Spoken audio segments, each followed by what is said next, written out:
Everyone, जैसा कि हमने कहा था कि यूपीएसआई का बैच चालू हो चुका है। यूपीएसआई के बैच में हम सीरीज चालू करवा रहे थे।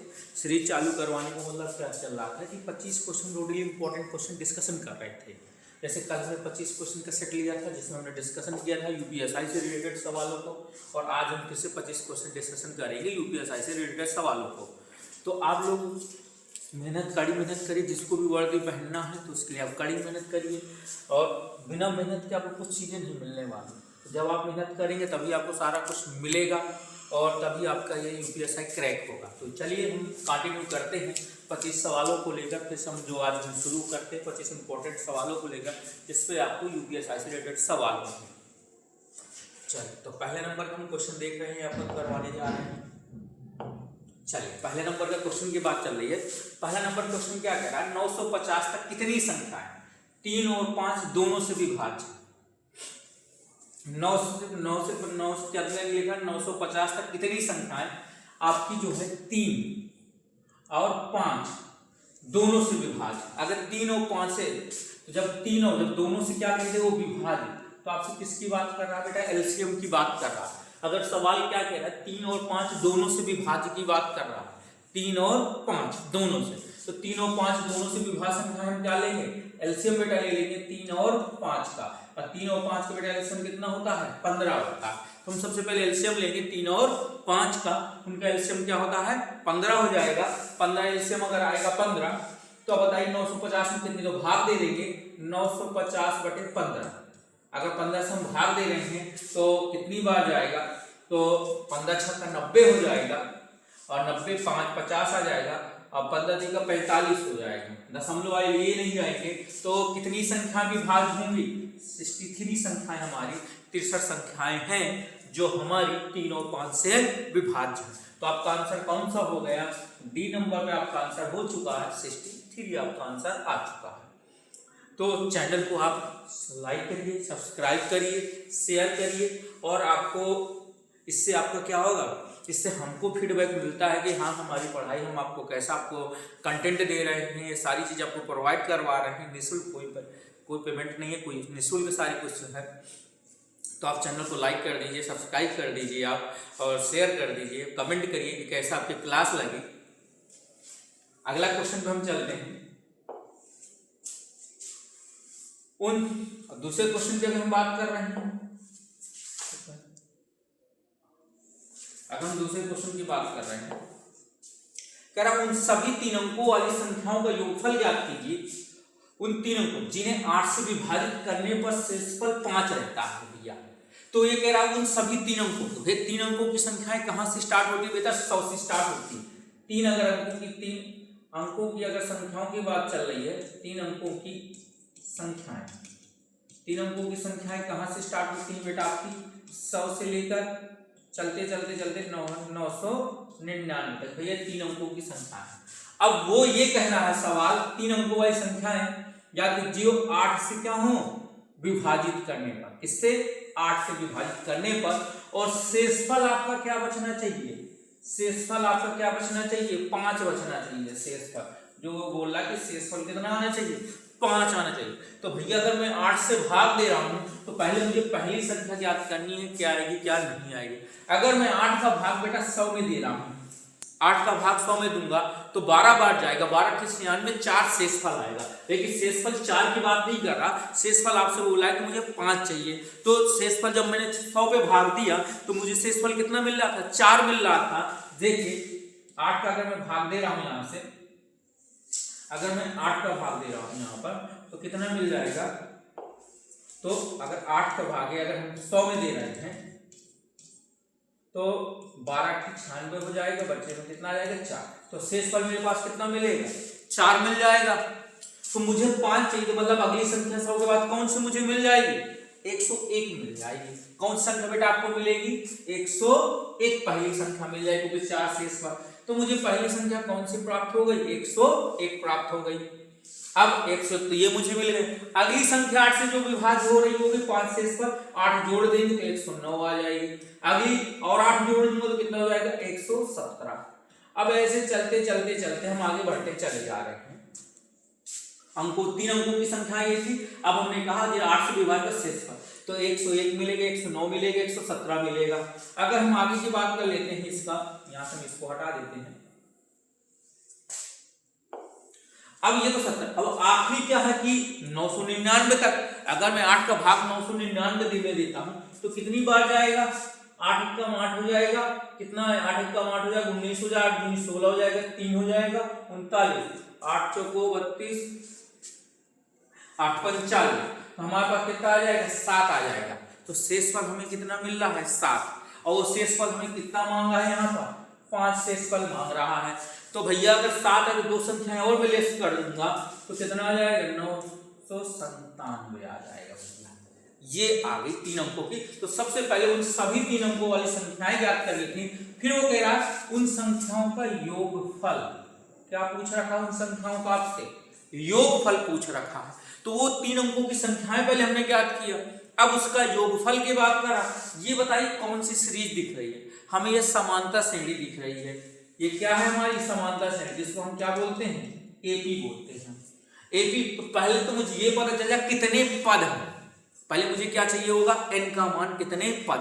पद निकालने का फार्मूला आपको सिखाया जाता है, a बराबर a plus n minus 1 into D.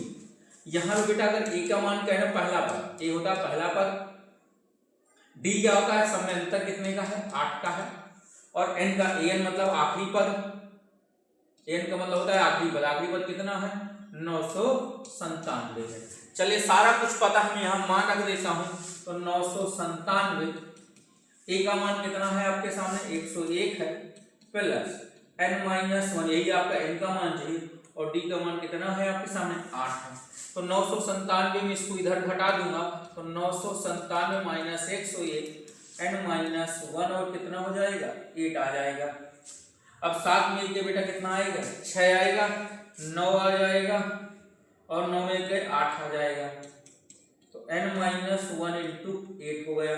8 से इसको डिवाइड कर दूंगा, 8 एकम 8 हो जाएगा, 8 एकम 8 हो जाएगा, 8 दूनी 16 हो जाएगा, n माइनस 1 ये इधर आ जाएगा। तो n का मान बेटा कितना मिल जाएगा? 1 1 13, कितना हो जाएगा? 1 1 3 हो जाएगा। n का मान हमारे पास कितना आ गया? 113 आ गया।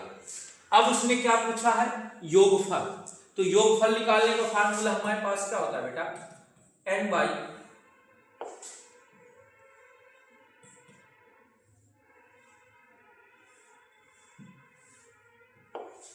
तो हमारे पास जो फार्मूला Sn बराबर होता है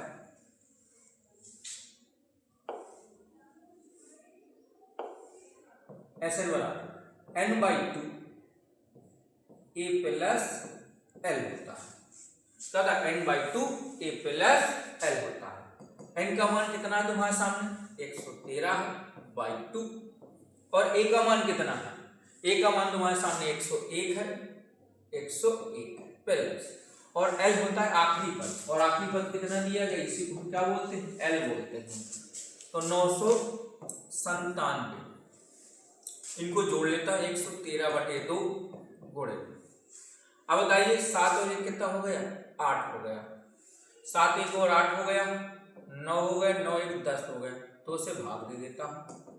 1 1 3, 2 पंचे 10, 2 चौको 8, 2 9 18।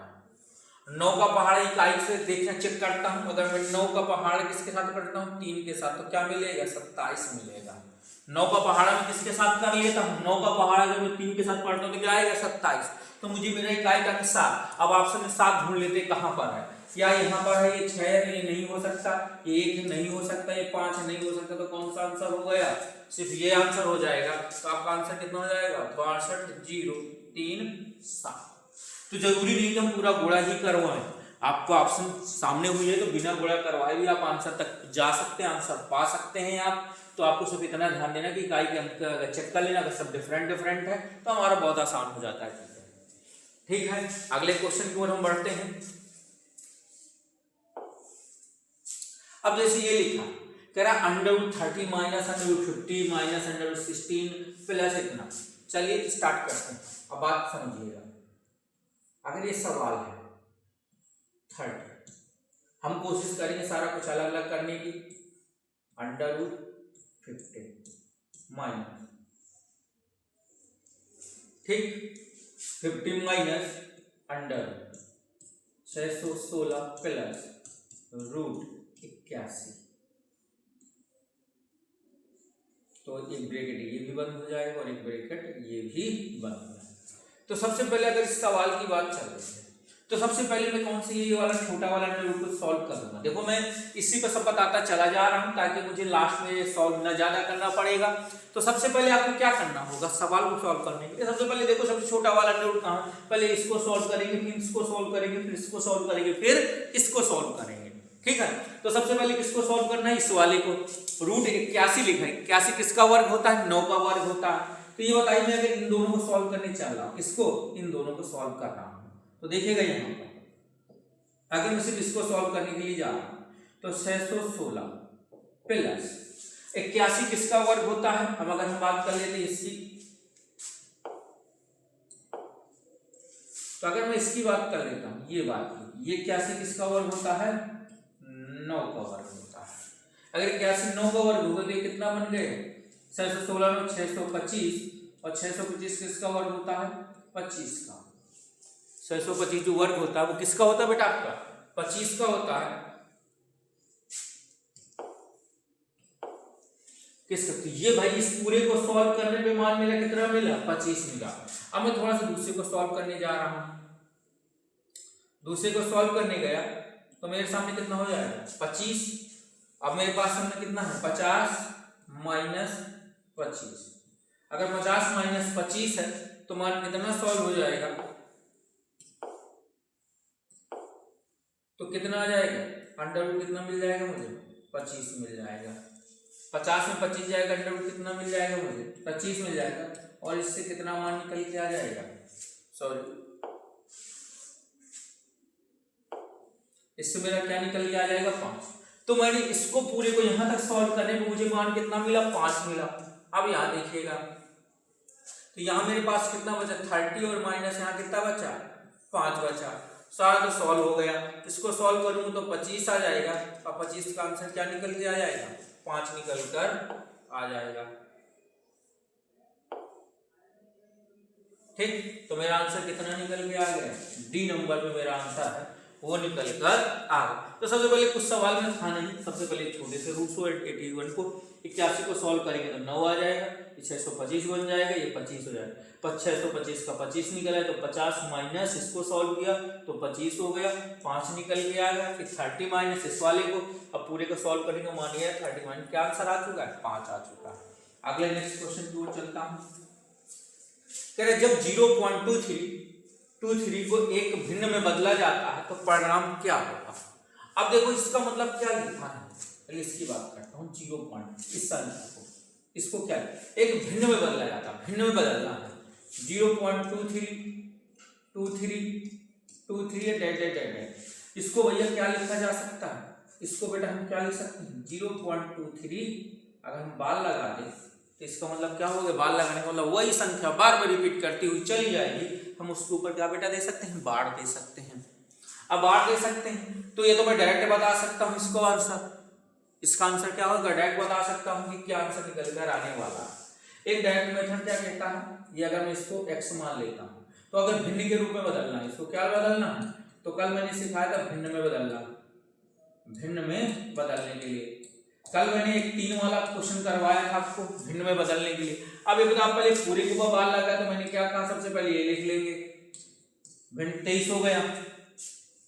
23 इसने क्या कहा भिन्न, तो बार लगा हुआ तो ये बार में जो चीज होती है वो 23 लिख लिया, क्योंकि ज्यादा मैं क्या कर सकता था, यहाँ पे जो संख्या होती वही घटाते, तो कुछ है नहीं घटाने के लिए मेरे पास 23। और कितनी 2 अंक की संख्या 100 हो तो कितना आ जाता है, 99 आ गया। आपका आंसर 23/99 आता है। अब ये आया कैसे वो भी थोड़ी देर के लिए बता दें, तो मैं 23/99 देखिए कैसे मिल गया। तो सबसे पहले जो भी क्वेश्चन दिया मैंने उसको x मान लिया, 0.32323 यही है, मैंने मान लिया इसको, मैंने मान लिया कि ये संख्या है। अब बताइए दशमलव अंक मैंने 100 का 2 अंक में दशमलव लगा दी, बार बार चीजें रिपीट कर रही हैं, 2 के जोड़े में है, इसलिए मैंने 100 का गुणा करवा दिया तो 100x हो गया। तो अगर 100 का गुणा करवा दूंगा मैं इसमें भी और इसमें भी, 23.23 और 23, ऐसा ऐसा चलता हुआ मुझे मिल जाएगा। अब मैं इन दोनों को घटा देता हूँ, इसको घटा दूंगा। जब मैंने इसको घटा दिया, जब मैं इसको घटा दूंगा तो ये कितना 100x में x चला जाएगा तो 99 आ जाएगा। 100x में x घटा दूंगा तो कितना हो जाएगा, तो मेरे पास 99x बच हो जाएगा। कितना हो जाएगा, ये 99x हो गया। और इसको जब इसमें घटाएंगे तो ये सारा कुछ क्या हो जाएगा, ये घट जाएगा। 23 सारे कुछ सब कंप्लीट हो जाएगा। तो कितना आ जाएगा घटाने के दोनों को, 23 आ जाएगा। x बराबर कितना आ गया, 23/99 आ गया। तो ये मान आ गया। और यहाँ मैंने आपको डैश बता दिया था कि ये मान कैसे निकल कर आएगा। तो अगर कोई संख्या नहीं तो ये लिख लीजिए, और 100 का 2.100 तो ये घटा के 99 आपको लिख देना है। तो ये डायरेक्ट हमने यहाँ बताया, और नहीं तो सॉल्व कैसे किया गया उसका हमें पूरा तरीका बता दी। x लिखा है, यही संख्या 2 अंक का दशमलव लगा हुआ है, तो 2 अंक का दशमलव लगा दिया, 2 का 100 का गुणा करवा दिया, सबट्रैक्ट कर दिया, तो आपका आंसर क्या आ गया, 23/99 आ चुका है आपका आंसर। अगले सवाल के लिए चलते हैं। कह रहा है दो संख्याओं का गुणनफल 3072। क्या कह रहा है, दो संख्याओं का गुणनफल कितना दिया गया, 3072। कितनी संख्याओं का, दो संख्याओं का 3072 दिया गया। दो संख्याओं का गुणनफल, उनका लघुत्तम, लघुत्तम का मतलब बेटा आपका एलसीएम, लघुत्तम समापवर्त कितना दिया, 96 दिया है। मतलब उसका एलसीएम आपको कितना दिया, 96 दिया गया है। तो संख्याओं का महत्तम समापवर्त जीसीडी बोलेंगे, एचसीएफ बोलेंगे, जीसीडी बोला जाए या एचसीएफ बोला जाए, आपको पूछ रहा है कि मान क्या होगा ज्ञात कीजिए। ठीक है, तो आपको एक फार्मूला बताया गया था, दो संख्याओं का गुणनफल, दो संख्याओं का गुणनफल बराबर एलसीएम गुणे एचसीएफ, जिसे हम क्या बोलते हैं, जीसीडी बोलते हैं। ये आपका बेटा फार्मूला होता है। तो मान कितना दिया गया है, 3072 दिया गया है आपका, और एलसीएम कितना दिया है, 96 दिया गया है। और आपसे पूछा बेटा एचसीएफ बता दीजिए क्या आएगा। तो बेटा मुझे एचसीएफ निकालने के लिए क्या करना होगा, 96 क्या करना होगा, मुझे भाग देना होगा। तो 3072 मैंने क्या कर दिया, 96 का भाग दे दिया। अब मुझे 96 का तो भाग देना आता नहीं, तो मैं कहता हूँ बेटा 12 से भाग दे लीजिए। हम सबसे पहले 12 से दोनों को डिवाइड कर देते हैं। 12 से अगर भाग दे रहा हूँ तो 12 दूनी कितना हो जाएगा, 24 और 6 30, 67 हो जाएगा। 12 पंचे 60 हो जाएगा, 72 हो जाएगा। ये 8 बार में जाएगा। फिर 8 का भाग इसमें दे दूंगा। पहले मैंने इसको दोनों को 12 से डिवाइड किया, मैंने इसमें भी 12 से भाग दे दिया, इसमें भी 12 का भाग दे दिया। अब मैं 8 से डिवाइड कर रहा हूँ, 8 ठीक है 24 होगा, 8 दूनी 16 हो गया। तो आंसर कितना आ गया, तो आंसर डी नंबर आपका आ चुका है। ठीक, अगले सवाल की ओर बढ़ता हूं।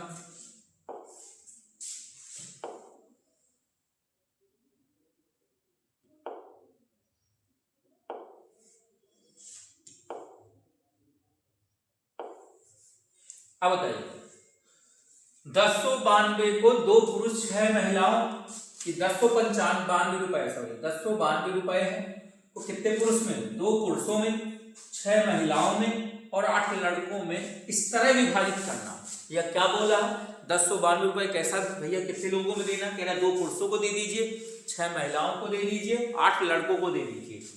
और इस तरह विभाजित करना है कि एक पुरुष एक महिला के लड़के का हिस्सा किसके अनुपात में आ जाए, 3:2:1 के अनुपात में हो।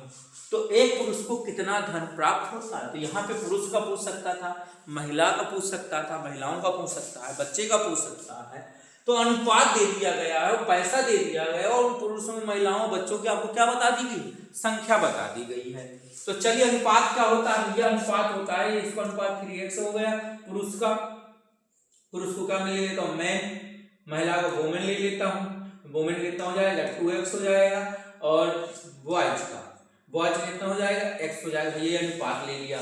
अब वो कह रहा है कितने पुरुषों को दिया गया, 2 पुरुषों को, तो 2 गुणे कितना हो गया, 3x हो गया। वोमेन को कितना, कितनी महिलाएं, 6 महिलाएं, 6 गुणे 2x हो गया। लड़के कितने हैं, 8, 8 गुणे x।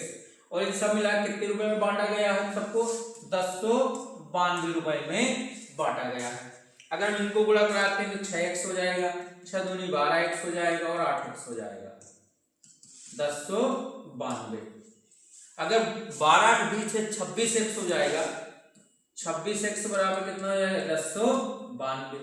x बराबर कितना हो जाएगा 1092 बटे 26।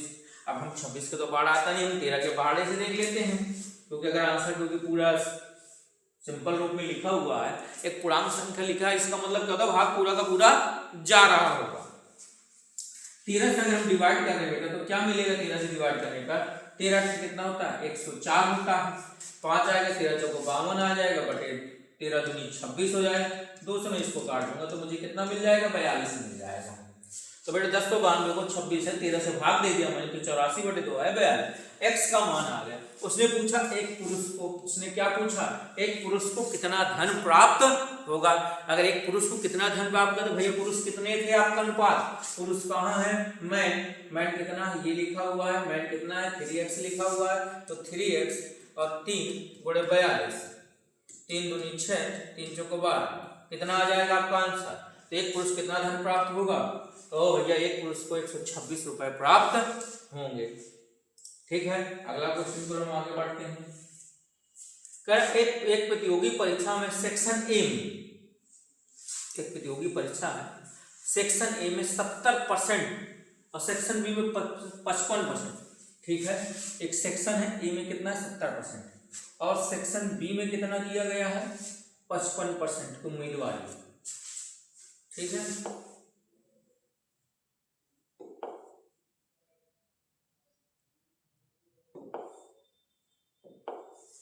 तो 55% की उम्मीदवार उत्तीर्ण हुए हैं, जबकि अब समझना दो सेक्शन है, एक ए का है सेक्शन और एक बी है। ठीक, दो सेक्शन है आपके पास, ठीक, ए है और एक बी है। उत्तीर्ण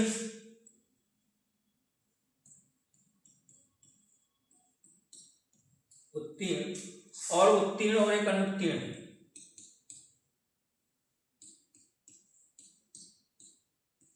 ठीक, उत्तीर्ण और अनुत्तीर्ण की बात कर रहा है, तो ए में कितने परसेंट है 70% है, बी में कितने हैं 55% है। भैया अगर कोई चीज अगर हमारा रिजल्ट होता है तो 100% पे बात करते हैं। अगर हमारा ए कितना दे रखा है 70% है, तो अनुत्तीर्ण बच्चे कितने होंगे बेटा आपके पास 30% होंगे। अगर 55 है तो ये कितना हो जाएगा 45% होगा। तो अगर मैं 100 में 70 घटा दूंगा तो 30% आ जाएगा। अगर मैं 100 55% घटा दूंगा तो कितना आ जाएगा मेरे पास 45% आ जाएगा। अब बताइए 30% हो गया 45% हो गया।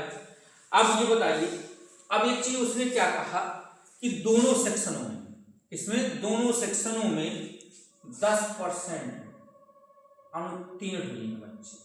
क्या दोनों सेक्शन को मिला के कितने परसेंट हुए हैं 10%, और आपके पास यहां हुए तो अनुत्तीर्ण बच्चे, अनुत्तीर्ण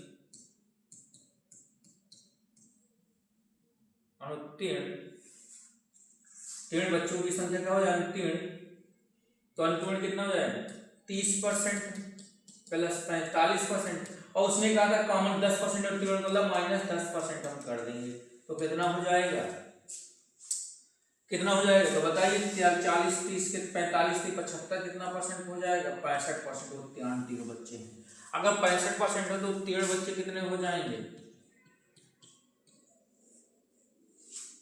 अगर उत्तीर्ण बच्चों की परसेंट है तो 100 माइनस कितना हो जाएगा 65%, 100% माइनस 65 बराबर कितना आ जाएगा 35% आ जाएगा। अगर 65% तो कह रहा है यदि 595 छात्र दोनों सेक्शन में उत्तीर्ण हुए तो जो 35% जो आपका निकल के आया वो किसके बराबर है 595 छात्रों के बराबर है। तो 35% किसके इक्वल हो गया आपको 595 छात्रों के बराबर। तो बताओ बेटा 1% कितना हो जाएगा सर 595 बटे 35। अब भाई अगर हम उम्मीदवार अगर करते हैं तो हम किस पर हमेशा करते हैं अपने 100% पर। तो भैया अगर 100% पे करें तो 595 बटे 35 गुणे 100 आपका। अब हम इसकी बात कर लेते हैं, कैंसिल कर देते हैं। अगर इसको हम कैंसिल करेंगे तो मान क्या निकल के आएगा उसकी बात चल रही है। अगर मान की बात करें तो 500 से 35 होता है और ये 5 से कितना होता है 20 5 100 होता है। और इसको कोई नंबर पूर्णतया कंप्लीट है, पूर्णांक संख्या तो इसका मतलब है कि भाग पूरा का पूरा गया होगा। तो इसको हम देख लेते हैं, 7 8 56 हो गया और 3 7 5 35 हो गया। तो 0 2 5 10 2 8 16 1 1700। बेटा आपका आंसर कुल उम्मीदवारों की संख्या कितने हुए? तो प्रतियोगी परीक्षा में भाग लेने वाले कुल उम्मीदवारों की पूछा, टोटल पूछा गया था आपसे, टोटल पूछा गया तो मैंने 100% का काम कर दिया।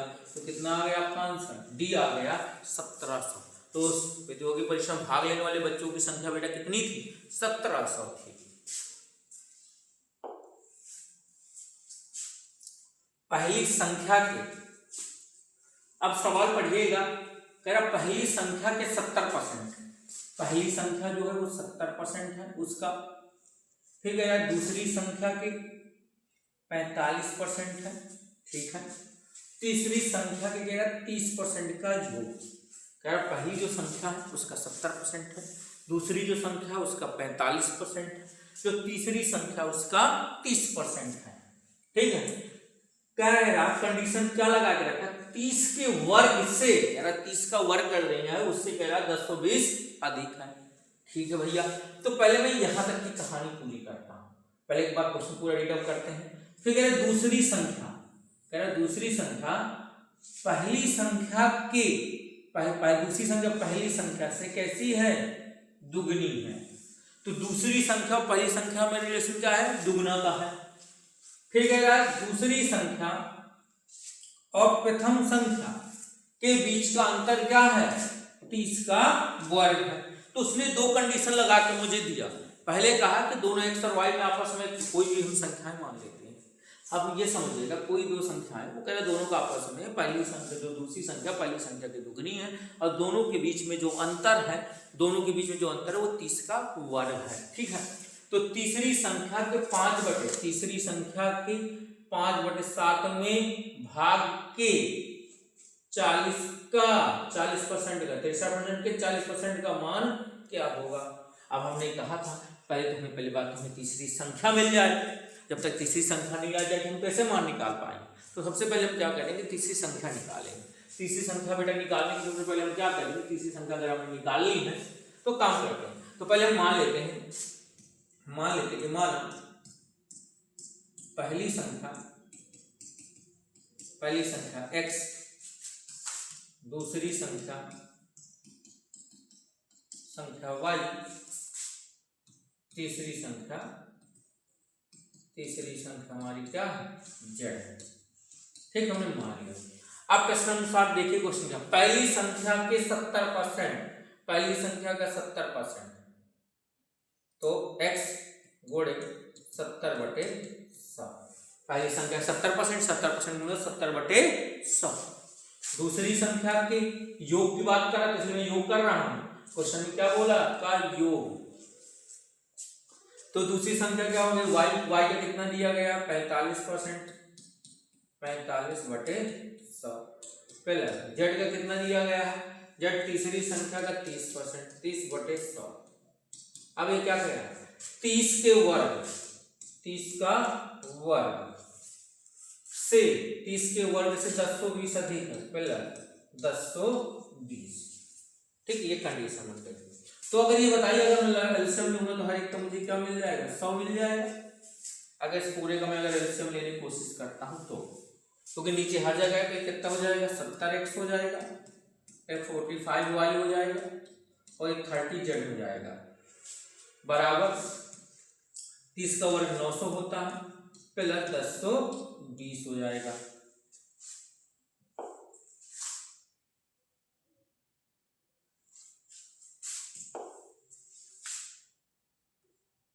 प्लस 1020 हो जाएगा।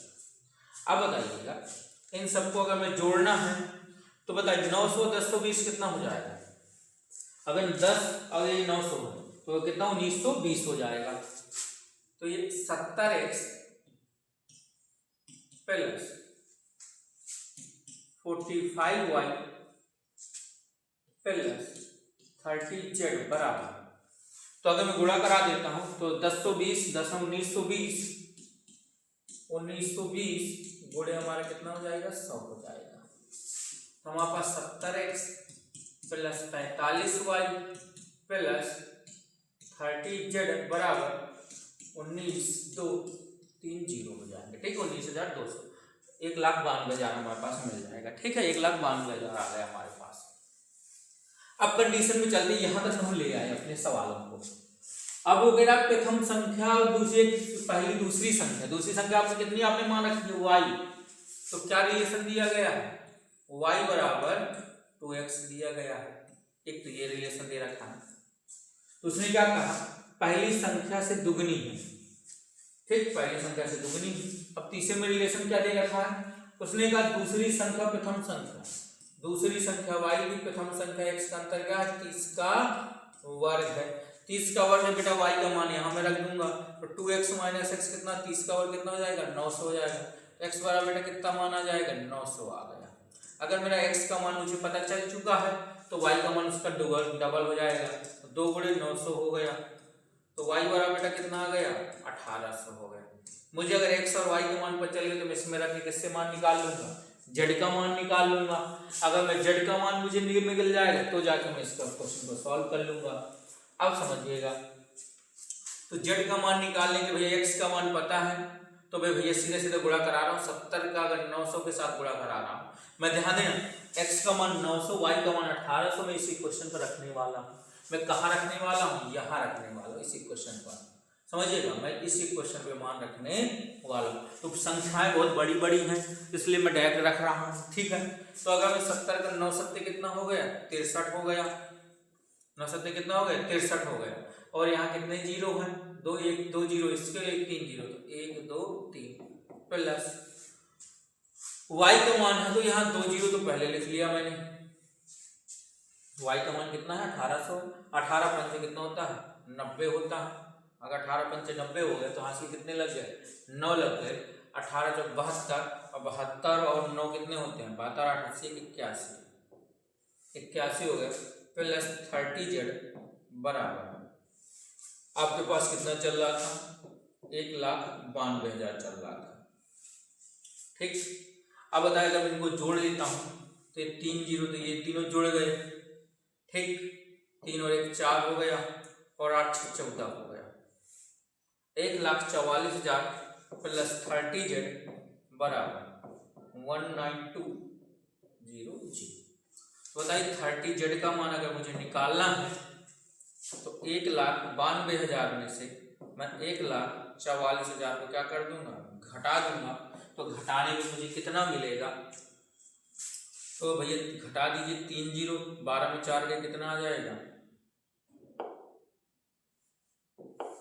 तो 12 में 4 गए बेटा आपके पास क्या आ जाएगा, 8 आ जाएगा। यहाँ 8 8 में 4 गए 4 आ गए, तो 48,000 आ गए। 30z बराबर 30z बराबर बेटा क्या आ जाएगा, 48,000 आ गया। तो बेटा आपके पास 30z बराबर कितना मिल गया, 48,000 आ चुका है मेरे पास। अब तो z बराबर क्या हो जाएगा, एक जीरो से यहाँ उड़ा दूंगा। z का मान कितना हो जाएगा, 16 3 48 1600। बेटा z का मान कितना आ चुका है मेरे पास, 1600 z का मान आ चुका है। अब मुझे x y z तीनों के मान, x का मान 900 आया था, y का मान ये आया था। अब अपने सवाल पे चला जाता हूँ। सवाल में मेरे पास वहां पे क्या था, अब उसने क्या पूछा था, तीसरी संख्या में z का मान आ गया 1600, 5/7 भाग के 63 का 40%। अब मैं देखिएगा पिछले आगे बढ़ता हूं। अब ये है 1600 का 5/7 भाग 63%। 63% को मैंने किस में बदल लिया, 100 कर दिया, और इसका कितना कह रहा है 40/100। एक बार हम क्वेश्चन को एक बार चेक कर जरूर कर लेंगे हम। हाँ, 5/7 63 और 40, 5/7 63 40। ठीक है, अब इसको सॉल्व करते हैं। सॉल्व करेंगे, जीरो से ये जीरो, 2 जीरो हमारे क्या हो जाएंगे, कैंसिल आउट हो जाएंगे। एक जीरो से हम और यहाँ को हटा देंगे। ठीक, अब हमारे पास कुछ बचा हुआ है, तो हम क्या कर रहे हैं, इसको देख रहे हैं हम। तो 5 5 दूनी 10 आ गया, 2 से, और ये कितने बार में जाएगा, 2 बार में चला जाएगा।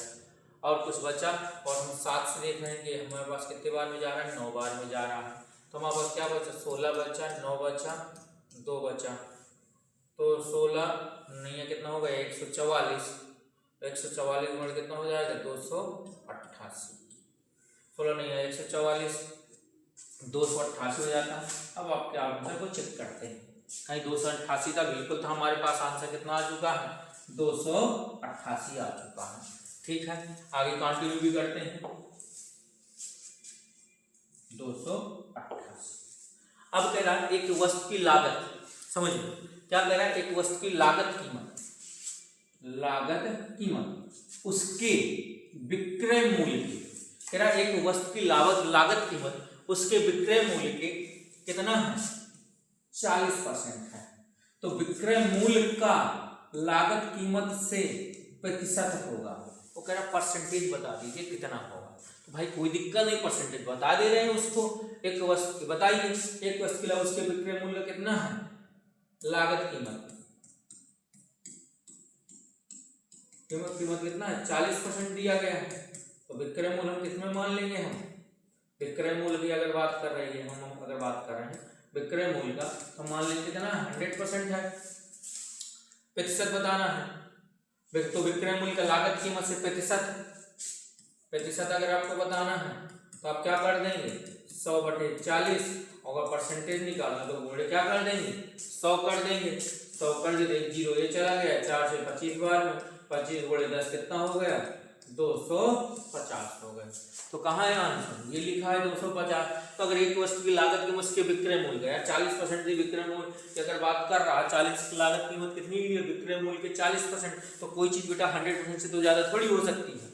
तो 100% हमने मान लिया उसका, अगर 100% मान लिया विक्रय मूल्य को तो कितना हो जाएगा 100 विक्रय मूल्य का बोला है, तो विक्रय मूल्य का लागत कीमत से, तो विक्रय मूल्य अपान लागत कीमत गुणे 100 कर दिया गया। तो आपका आंसर आ चुका है 250। अब बोलता है बेला ने 1450 रुपए मूल्य की एक पेंटिंग 10% लाभ पर टेडी को बेची। उसने कितने का 1450 रुपए मूल्य की, तो मतलब हमारे पास क्या दिया गया सीपी दिया गया, सीपी कितना दिया गया 1450। ठीक, 1450 रुपए की एक पेंटिंग को लाभ पर मूल्य पर एक पेंटिंग 10% लाभ पर टेडी को बेच दिया गया। बेला के लिए पहले मूल्य था ना, बेच दिया 10% लाभ होता है। अब ये बेला ने किसको बेच दिया बेटा, टेड़ी को बेच दिया। अब टेड़ी ने क्या कहा कि 10% नुकसान था, बेला ने तो 10% फायदा ले लिया, लेकिन टेड़ी ने जब किसी और को बेचा तो कितने का लॉस हुआ आपका 10% का लॉस हो रहा। 10% के लॉस पर उसने किसको बेच दिया, उसने 10% के नुकसान पर, यहां 10% का क्या हो रहा था लाभ हो रहा था, किसको बेला को। बेला ने फायदा उठाया किसका टेड़ी को, टेड़ी को कितना किया उसके लिए 10%, लेकिन जब टेढ़ी ने उसको नुकसान पे बेचा किसको बेच दिया बेनी को, क्या कर दिया बेच दिया। ठीक है, बेनी को नुकसान पर बेच दिया, तो नुकसान टेढ़ी। अगर बेनी ने उसी मूल्य पर वह पेंटिंग बेला से खरीदता है, अगर वो पेंटिंग वो कह रहा टेढ़ी से न खरीद कर किससे खरीदता बेला से खरीदता, मतलब जो बीच का जो मीडिएटर है हम उससे बात नहीं करते, बीच का जो मीडिएटर जो टेढ़ी था वो टेढ़ी को हटा देता, वो कह रहा सीधा सीधा हम बेला और सीधा सीधा बेनी से सीधा डायरेक्ट कांटेक्ट करता, तो जिस मूल्य को उसने टेढ़ी से खरीदी है तो बेला को लाभ होता या हानि प्रतिशत कितना होगा। तो पहले ये बताना लाभ होगा कि हानि होगा, और लाभ हानि कितना होगा, लाभ होगा कि हानि होगा पहला, और कितना परसेंटेज का होगा। चलिए सीपी है, हम सबसे पहले हमें एसपी चाहिए होता, एसपी तो भैया एसपी तो 1450 गुणे जब उसने टेढ़ी ने कितने का फायदा लिया 10 का, तो भैया कोई चीज 100 पर होती है, कोई चीज किस पर होती है 100 पर होती है, तो अगर उसकी बात कर रहा तो कितना हो जाएगा 110 बटे कितना हो जाएगा 100 गुणे, और फिर लॉस कितने 10% का लॉस है तो 100 में 10 चले जाएगा 90/100, वो हमारे यहाँ से क्या निकल के आ जाएगा एसपी निकल के आता है। एसपी देखते हैं 1 जीरो ये कैंसिल, 1 जीरो से ये कैंसिल, और 1 जीरो से ये कैंसिल आउट हो गया। अगर हम एसपी की बात कर रहे हैं हम आपके, तो बताइए सब जीरो कैंसिल आउट, 1 जीरो बचा है, इनका मल्टीप्लाई कराना 14511 मल्टीप्लाई 9 बाई कितना बचा, इतना बचा है हमारे पास।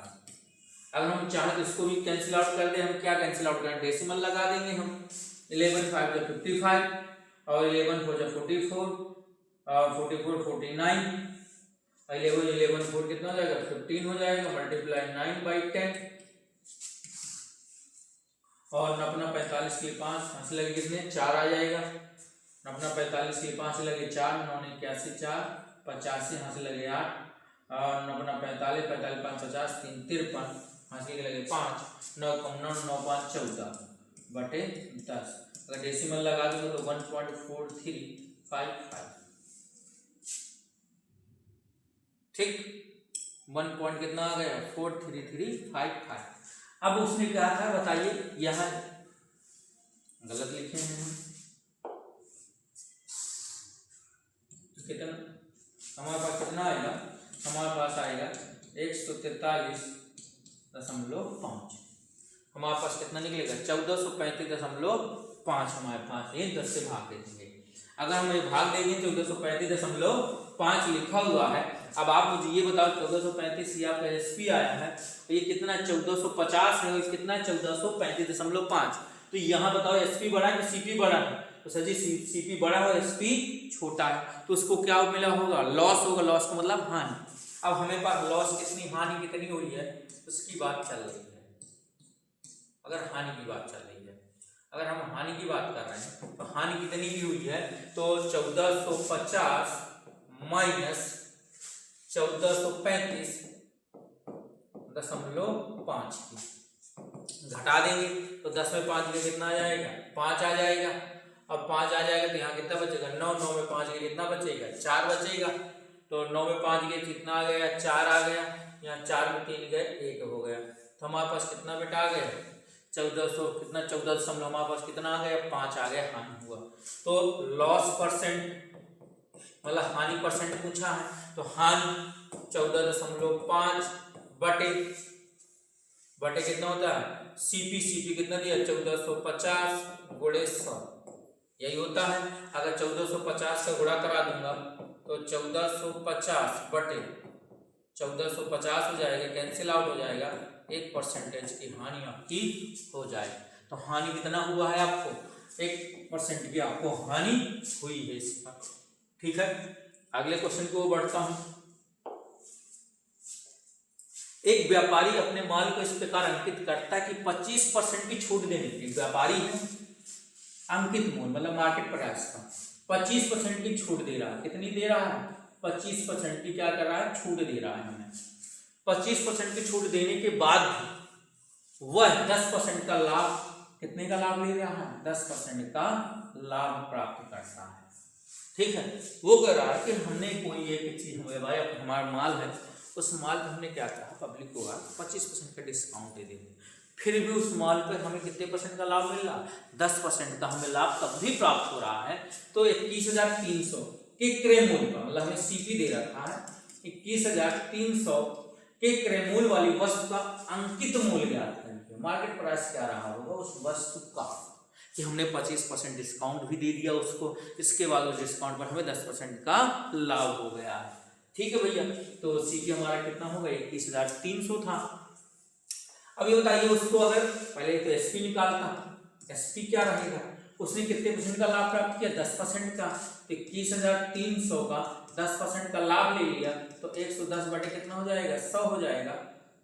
दोनों में जीरो काट दिए तो एक जीरो तो ये हो गया, 11 3 33 हो गया, 11 11 11 3 14 हो गया, 11 2 22 23 23,430 रुपये भैया एसपी आया।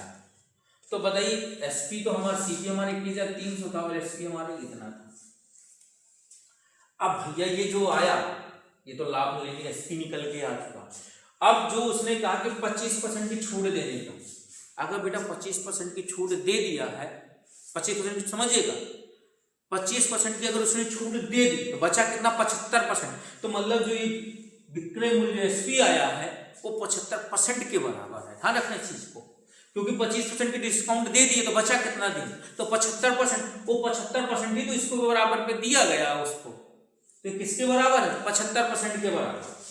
तो अगर ये 75% कहाँ से आया 100 में 25 चला जाएगा, 75% जो है वो किसके बराबर है आपके, ये हमारे पास 23,430 के बराबर है भैया, ये परसेंट है। तो अगर 1% की मैं अगर आपसे बात कर लूँ तो 1% भैया कितना हो जाएगा 23,430 बटे 75। और भैया मैं तो 100% पे पूरा काम अंकित मूल्य बता दिया, वो 100% पे पूछा था, तो अंकित मूल्य 100% का मतलब क्या हो गया, मुझे क्या करना होगा 23,430 बटे 75 गुणे 100 करना है। तो 25 के पहाड़े में 4 बार में जाता है, ये 3 बार में जाता है। 3 के पहाड़ में संख्या पूर्ण लिखी हुई है, पूर्ण लिखने में 3 का भाग पूरा का पूरा चला जाएगा। 3 का भाग दे दीजिए इस पर। 3 सते 21, 2 23, 3 अट्ठे 24, 3 एकम 3, 0 गुणे 4, 4 0, 4 एकम 4, 4 अट्ठे 32 और 4 अट्ठे 32, 4 सते 28, 3 31, 31,240। और 31,240 कहाँ लिखा हुई है? तो भैया मार्केट प्राइस कितना था उसका? 31,240। 31,240 रुपये उसका क्या था? मार्केट प्राइस था। अगला सवाल अब आता है 12 नंबर का। शशि जो है 66,500 रुपए कितना है? एक राशि है, एक राशि जो दी गई है वो कितना हम दिया गया है? 66,500 रुपये दिया गया है। तेरा 10% वार्षिक दर से, कितने परसेंट? 10% वार्षिक दर से साधारण ब्याज पर निवेश की गई। कितने भैया परसेंट पर? 10% भैया ब्याज पर वो दे रहा है। तो 17 वर्ष बाद राशि निकाल ली गई। भैया ये है 10% वार्षिक दर हो गया। ध्यान रखना किस पर बोला है? साधारण ब्याज पर बोला है। कितने वर्ष बाद? 17 वर्ष के बाद। तो भैया 17 वर्ष बाद भाई जो पैसा मिलेगा, तो पहले तो 17 वर्ष के हमें ब्याज मिलेगी।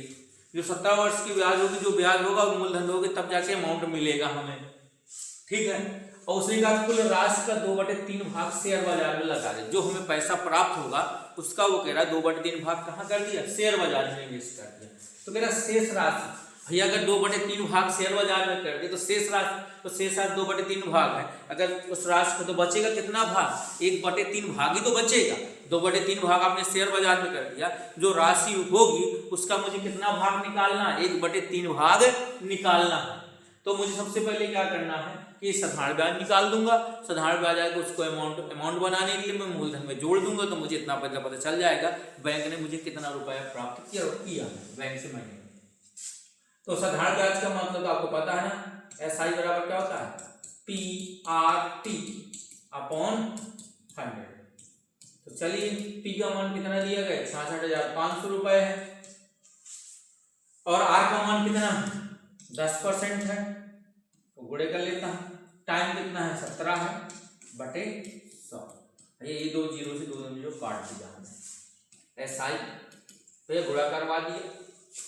6650 गुणे 17, 0 17 बना 85 होगा। हम ही कितने लग गए? 8 आ जाएगा। 70 7 102, 108 110 हो जाएगा। 110 11 आ जाएगा। 70 7 102 और 102 और 11 113। ठीक है। तो इतना आपका निकल के आ चुका है। ठीक, ये तो SI था। अब उसका बात करते हैं उसकी अमाउंट। अमाउंट भैया क्या होता है? मूलधन प्लस SI होता है। तो अमाउंट की बात करता है तो मूलधन कितना है? 66,500 है।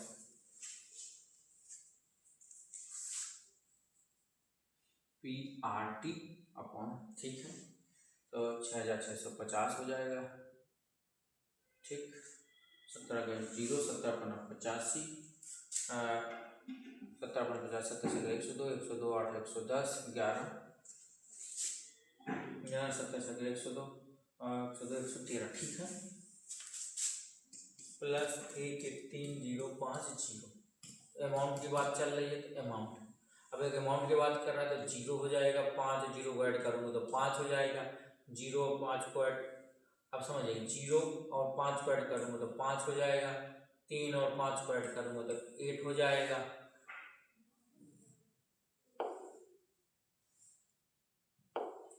3 और 6 को मैं ऐड करूँगा तो कितना हो जाएगा? 9 हो जाएगा। और 6 और 1 7 को ऐड करूँगा तो ये 7 हो जाएगा और 1 हो जाएगा। अब वो कह रहा है इसका 2/3 भाग शेयर बाजार में खर्च निवेश के, तो शेष राशि तो आपसे पूछा था शेष राशि, तो शेष राशि जो बचेगी उसका कितना भाग राशि का निकालना है? तो 2/3 भाग, तो 1/3 भाग 17 9 5 5 0 1/3 भाग, क्योंकि भाई उसको 2/3 भाग, किसी चीज को 3 भाग में बांट, उसने कहा 2/3 भाग हमने शेयर बाजार में लगाएंगे तो 1/3 भाग बचेगा। 1/3 भाग है तो 3 का भाग दे देता हूँ। 3 × 5 = 15, 15 2 17, 2 29 हो गया, 29 हो गया, 3 × 27, 2 29, 25, 3 × 8 24, 3 × 5 15, तो 5 59,850, 59,850 कहीं ऑप्शन पर है, बिल्कुल आंसर पर है, सी ऑप्शन पर आपके। तो आपका आंसर क्या हो गया बेटा? सी ऑप्शन हो गया। अगले हम सवाल को बढ़ते हैं। श्री जेकॉब ने क्रमशः 20% और 7.5% साधारण ब्याज दर पर दो अलग अलग योजनाएं, जैकब ने क्या किया, एक योजना 20% पर लगाई, एक योजना से दो अलग अलग साधारण ब्याज पर की, साधारण ब्याज पर दर अलग अलग, और ब्याज कैसी थी आपकी? साधारण ब्याज दर पर है। ए और बी में, ए और बी को दोनों को मिलाकर उसने कितने रुपए खर्च किए? 17,500 रुपए का निवेश किया। कह रहा है उसने कोई दो अलग अलग योजनाएं लिया, दो अलग, एक की रेट दर थी 20%, दूसरे की रेट दर थी 7.5%, और दोनों को मिलाकर उसने कितना इन्वेस्टमेंट किया? 17,500 रुपए का इन्वेस्टमेंट किया। यदि 2 वर्षों में अर्जित साधारण ब्याज कुल राशि या 2 वर्ष में ब्याज इतना पाया, दोनों को मिलाकर, तो योजना ए में निवेश की गई राशि कितनी थी? भाई मुझे तो राशि टोटल अलग अलग तो बताया नहीं गया, मुझे इकट्ठा राशि दे दी गई कि ए और बी दोनों योजनाओं को मिलाकर मैंने 17,500 रुपए खर्च किए हैं। तो मैं मान लेता हूं कि मैंने माना ए में निवेश की गई राशि x है। अगर x रुपए मैंने मान लिया है, x है, तो बताओ बी में कितना हो जाएगा? बी में राशि कितनी हो जाएगी? बी में राशि आपकी कितना हो जाएगा? 17,500 माइनस x हो जाएगा। अब आपको अमाउंट पता चल गया, और उसने कहा साधारण ब्याज, साधारण ब्याज का फार्मूला आपको पता है ना, PRT/100। तो चलिए 20 पर p का मान कितना पहले के लिए x था, 20 होगा, PRT कितना है? टाइम 2 वर्ष का बटे 100, ये तो इसका हो गया। इन दोनों योजनाओं में मिला के ब्याज मिला है हमें दोनों योजनाओं का, इसलिए हम ऐड कर रहे हैं। तो भैया 17,500 तो मूलधन हो गया, दर कितनी थी? 7.5, टाइम कितना था? 2 बटे 100, अब कितना पैसा मिला उसको? ब्याज दर, ब्याज कितनी मिली है? 3,775 रुपए। अब अगर हम इसकी बात कर लेता हूं, इसको गुणा करवा देंगे डायरेक्ट, तो ये नीचे कितना हो जाएगा? 100 हो जाएगा। तो 20 दूनी 40, तो 40x हो जाएगा प्लस। अब ये 2 पंचे 10 हो जाएगा, 2 सत्ते 14, 15 हो जाएगा। अगर ये 15 बन चुका, इन दोनों को गुणा करा दिया बेटा, इन दोनों को गुणा कराने पर मुझे क्या मिलेगा? 15 मिलेगा, इन दोनों को गुणा कराने पर। तो 15 गुणा कराएंगे, 15 0 0, 15 0 0, 15 × 75, हासिल कितने लगे? 7, 15 × 50 लगे 7, 15 7 105, और 7 कितना होगा? 112, हासिल कितने लगे? 11, 15 कम 15, 15 10 25, 1 26, माइनस 15x बराबर 3775। 40 में 15 चले जाएंगे, कितना बचेगा? 25x बचेगा, और ये कितना हो जाएगा? इधर गुणा करवा देंगे हम, तो ये भैया इसका, अगर हम इसका इस चीज जो लिखी है यहाँ पर,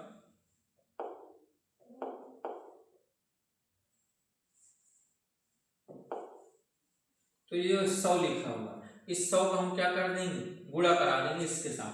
तो 37,750, 37 कितना हो जाएगा? 3 7 7 5 और 2 0, 3,70,500 रुपये हो जाएगा, माइनस ये प्लस का इधर आगे क्या हो जाएगा? माइनस 26, 2,62,500। तो 25x बराबर कितना हो जाएगा? 0 0 0, 3 तो 0 हो गए, ठीक, 7 में 2, ये 7 में 2 गए, कितना हो जाएगा? 5, 7 में 6 गए 1, ये आ गया। x बराबर 1 1 5 0 0 0 बटे 25।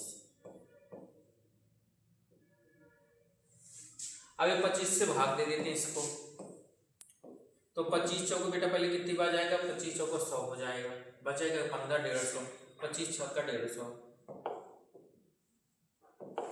150, 25 चौको 100 हो जाएगा, बचेगा कितना? 15, 25 छक्का 150 हो गया, और 25 छक्का कितना होगा? 150, 2 0 और आ जाएंगे, कहीं 4600 है, बिल्कुल है। तो आपका आंसर कितना आ चुका है? 4600 आ चुका है। तो आपका आंसर 13 का क्या हो जाएगा, ए हो जाएगा। ठीक, अब वो 14 नंबर क्वेश्चन पढ़ते हैं। 14 नंबर का क्या कह रहा है, 7200 पर 2 वर्ष के लिए, 7200 पर 2 वर्ष के लिए ब्याज की समान दर, 720 पर 2 वर्ष के लिए ब्याज की समान साधारण ब्याज और चक्रवृद्धि ब्याज के बीच का अंतर 162 रुपए है, तो ब्याज दर ज्ञात कीजिए। बेटा जब भी आपको कहे कि 7200 रुपए पर 2 वर्ष के लिए ब्याज दर कैसी समान दर पर, और जब भी आपसे कहे यहाँ पर साधारण ब्याज और चक्रव्याज के बीच का अंतर, तब ब्याज दर ज्ञात करना है आपको। मतलब R%, ब्याज दर का मतलब बेटा क्या होता है, R% की बात कर रहा है। कह रहा है 7200 रुपए पर 2 वर्ष के लिए ब्याज की समान दर पर काम किया गया है, तो कह रहा है जो साधारण ब्याज है और चक्रवृद्धि ब्याज पे जो अंतर दिया गया वो कितना, 62। तो ब्याज दर तो बेटा एक फार्मूला होता है, डी का मतलब होता है डिफरेंस, डी का मतलब डिफरेंस मतलब अंतर, किसके बीच अंतर, साधारण ब्याज और चक्रवृद्धि ब्याज के बीच का अंतर सी, और R/100 के पावर बेटा n होता है। n का मतलब होता है ईयर, कितने साल के लिए काम कर रहे हैं, ये ईयर के लिए, ठीक है। और n का मान कितना दिया गया है हमारे पास, 2 वर्ष के लिए दिया गया है, तो डिफरेंस कितना है 162, p का मान कितना है 7200, r यही चाहिए आपको बटे 100, और n का मान कितना आपके सामने दिया गया, 2 दिया गया है, तो 7200 r² और यहाँ 100 गुणे 100, तो 2 जीरो से भैया यही हटा दिए गए। ठीक, अब इसको हम देख रहे हैं किससे चला जाएगा। अगर हम इसकी बात कर रहे हैं तो हम इसको देख लेते 72 को, इसको तो हम अगर 72 देख रहे हैं तो 18 के टेबल से देखते हैं दोनों को, तो ये 18 नहीं है 162 होता है, 18 चौके 172 होता है, और 4 के पहाड़े में कितनी बार में चला जाएगा, 25 बार में चला जाएगा।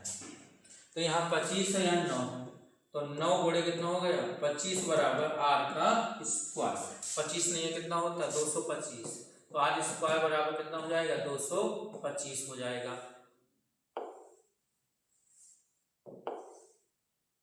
तो r स्क्वायर बराबर 200, तो r बराबर कितना आ जाएगा, और किसका स्क्वायर होता है 15 का बेटा स्क्वायर होता है, 225 किसका स्क्वायर होता है 15 का, तो r मेरे पास कितना निकल के आ जाएगा 15% निकल के आ जाएगा, तो मेरा आंसर क्या हो गया, डी हो गया। अगला देखते हैं, ब्याज की गणना और वार्षिक तथा वार्षिक चक्रवृद्धि के आधार पर करते हुए प्रति वर्ष 6% ब्याज दर पर 1 वर्ष के लिए 25 रुपए अर्जित। कह रहा है गणना वार्षिक तथा अर्धवार्षिक चक्रवृद्धि आधार पर करते हुए प्रति वर्ष 6% ब्याज दर पर 1 वर्ष के लिए 25 रुपए अर्जित करता है। चक्रवृद्धि ब्याजों के बीच का अंतर कितना होगा। तो इस क्वेश्चन को आपको, ये आपके लिए होमवर्क हम दे रहे हैं, इस सवाल को, ये आपका क्या है होमवर्क। अगर आप लोग क्लास पढ़ रहे हैं, अगर आपने हमारी क्लास पढ़ रहे हैं तो इसका कमेंट बॉक्स पे आंसर देना है, किसका आंसर आपका कौन सा ऑप्शन होगा, ए ऑप्शन होगा, बी ऑप्शन होगा, सी ऑप्शन होगा, डी ऑप्शन। ये आपको चेक करने के लिए दिया जा रहा है कि आप इस क्लास को पढ़ रहे हैं, कितने लोग इस क्वेश्चन का आंसर आपको दे पा रहे हैं। उन दोनों इस सवाल, एक सवाल और हम आपको दे रहे हैं 18 16 नंबर का, ये भी हम आपको सवाल होमवर्क में दे रहे हैं। तो इससे हम ये अगर 15 और 16 का अगर आपने हमारी क्लास देख रहे हैं तो आपको इसको, इसके आंसर को हमको कमेंट बॉक्स पर आपको इसका आंसर को शेयर करना है आपको, और हमारी क्लास को लाइक और सब्सक्राइब करते रहना है, और इसके सब्सक्राइबर को बढ़ाना है आपको। ठीक है, हम आगे बढ़ते हैं। इन दोनों सवाल के लिए आपको होमवर्क है, इसके आंसर को आपको कमेंट बॉक्स में करना है कि ए ऑप्शन है कि बी ऑप्शन है कि सी ऑप्शन है कि डी ऑप्शन। क्या क्या कर रहा है, 2 व्यक्तियों की ए और बी ने क्रमशः 13,000 रुपये और 1,30,000 रुपये 28,400 रुपये का व्यवसाय से निवेश किए। वो सहमत है कि लाभ का 40% उनके बीच समान रूप से विभाजित किया जाना चाहिए, बाकी को उनके निवेश के अनुसार उनके बीच विभाजित किया जाएगा। यदि ए से भी इतना रुपया है मिलते तो कुल लाभ याद कीजिए। ये सवाल देने से देखिए उद्देश्य, इससे हमें पता चलता है, हमको फीडबैक मिलता है कि आप इस क्लास को देख रहे हैं कि नहीं देख रहे, और देख रहे हैं तो इसका आपको आंसर आपको कमेंट बॉक्स में देना है कि क्या इसका आंसर आएगा। चलिए हम अगले क्वेश्चन को पढ़ते हैं। अब अगला सवाल पढ़ते हैं, क्या है क्या नहीं है। करेक्ट क्रिकेटर राम है जिन्होंने 200 रुपये एक दिवसीय मैच खेले हैं। कितने भैया क्रिकेटर राम जी हैं जो हैं, उन्हें 200 मैच खेले हैं। ठीक है, अब मैच खेले तो वही उनके स्कोर कार्ड होगा कितने रन बनाए हैं तो सुनते हैं। एक क्रिकेटर आप जिन्होंने कितने मैच खेले भैया? 200 मैच खेले। कैसे मैच हैं? एक दिवसीय मैच है। औसत रन इस प्रकार पहले 50 मैचों में बनाए गए रन, औसत रन कितने हैं भैया? 50 है। ठीक है, 50 मैच खेले, 50 मैच का औसत रन कितना? 85 है। अगले 50 मैचों में औसत रन कितना है? 54। पहले 50 मैच खेलता, उसका औसत रन जो है वो 50 है। फिर नेक्स्ट 50 मैच खेलता, उसका जो औसत अंक है वो कितना है? 54। और अंतिम 100 मैचों में औसत रन कितना है? 52 है। अंतिम जो है यहाँ का औसत रन कितने हैं? 52 है। एक क्रिकेटर लक्ष्मण भी है, अंतिम 100 मैचों में राम के साथ खेले हैं। तो भैया ये बताइए, अंतिम 100 मैचों में राम और लक्ष्मण दोनों एक साथ मैच खेले हैं। इन मैचों से राम से कितने हैं? 1200 ज्यादा रन बनाए हैं। ठीक है, तो ये बताइए, तो राम ने जब, तो पहले मुझे अंतिम 100 मैचों को मुझे ये पता चल जाए कि राम ने रन कितने बनाए हैं, तब तो मुझे पता चले कि लक्ष्मण ने उससे ज्यादा कितने रन बनाए हैं। ठीक है, अब वो कह रहा है कि 20 मौकों पर नॉट आउट रहे हैं। वो कह रहे हैं कि भैया राम जी तो आउट हो चुके हैं, लेकिन लक्ष्मण जी आउट नहीं हुए हैं। ठीक, कह रहा मैचों के औसत बराबर है, कुल बनाए गए रन को उससे विभाजित करें तथा पारी की संख्या को उसमें घटाएं, नॉट आउट की संख्या। ठीक है, कोई दिक्कत नहीं, बहुत लंबी चौड़ी कहानी है, लेकिन उसने एक क्लूजन दिया मुझे। अब क्लूजन क्या दिया? यहाँ पर उसने कहा कि यहाँ से 100 से यहाँ जितने का हम अंडरलाइन कर रहे हैं, यहाँ से लेकर और आपकी यहाँ तक 52 है, और यहाँ तक खेले हैं, और यहाँ तक इतना काम की लाइन है जहाँ पे सवाल आता है। कह रहा अंतिम 100 मैचों में औसत रन 52 थे। क्रिकेटर लक्ष्मण 100 मैचों में राम के साथ खेले और इन मैचों से राम को 1200 रन बनाए। तो भैया मुझे पहले तो ये पता चल जाए कि अंतिम 100 मैचों में राम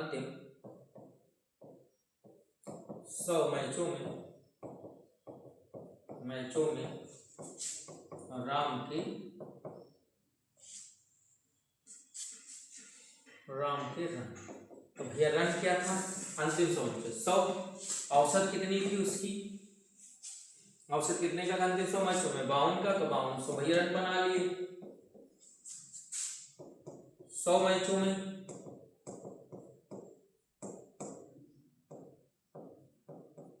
लक्ष्मण अंतिम उसने क्या कहा? लक्ष्मण के अंतिम 100 मैचों में राम के साथ खेले, इन मैचों में राम से 1100 रन, तो 100 मैचों में लक्ष्मण के द्वारा रन कितने बनाए हैं? रन तो उन्हें 5200 तो भाई यही बना दिए राम के द्वारा। उन्हें कहा 1200 और बनाए हैं उसने, कितना हो गया? 52 12 कितने हो जाएगा? 2 2 4 कितने हो जाएंगे? 2 और 5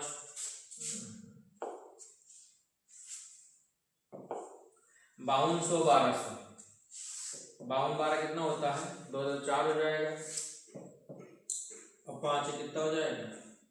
64 हो जाएगा। कितने रन बना लिए उसने? 6400 रन बनाए। 52 से पहले बाद में कितने रन बनाए हैं? 6400 रन बनाए। अब उसने क्या पूछा था? बना गया औसत। अब क्या पूछा है आपसे? अगर औसत पूछ रखा है तो भैया बता पहले 6400 रन तो ये हो गए। तो उसने कुछ कंडीशन पूछा भैया 100 मैचों में बनाया था, ठीक है, उसने जितनी बार नॉट आउट हुआ उसको हटा देना है।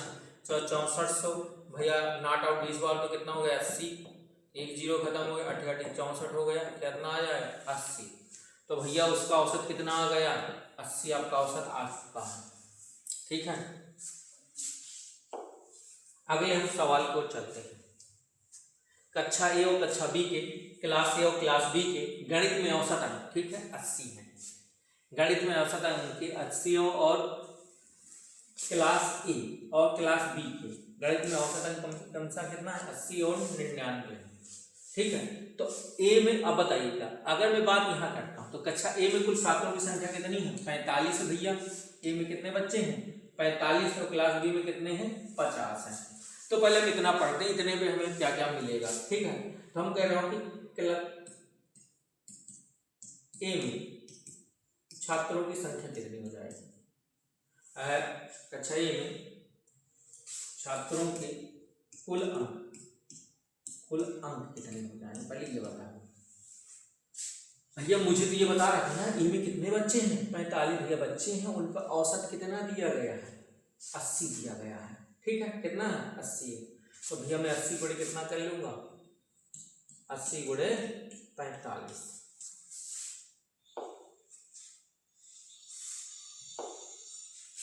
तो मेरे पास 80 गुणे कितना हो जाएगा 45 हो जाएगा। गुणा करा लेते हो 0 8 5 40 8 और 32 4 3600। ठीक, तो बस अब कक्षा बी में छात्रों के कुल अंक कितने हो जाएंगे।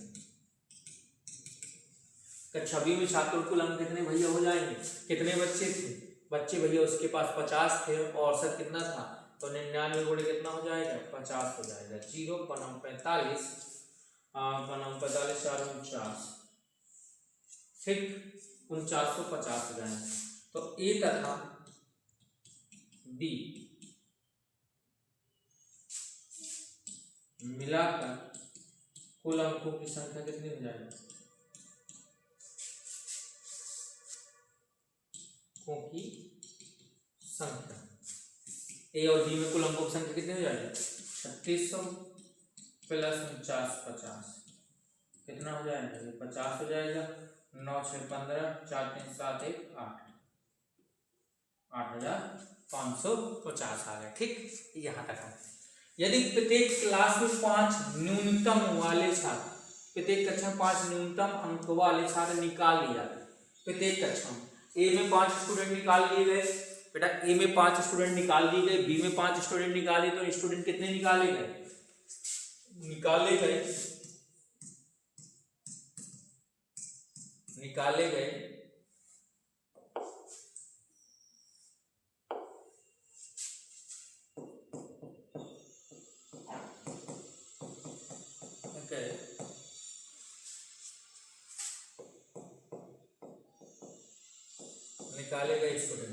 निकाले गए स्टूडेंट कितने थे 5 + 5 कितने हो गए 10।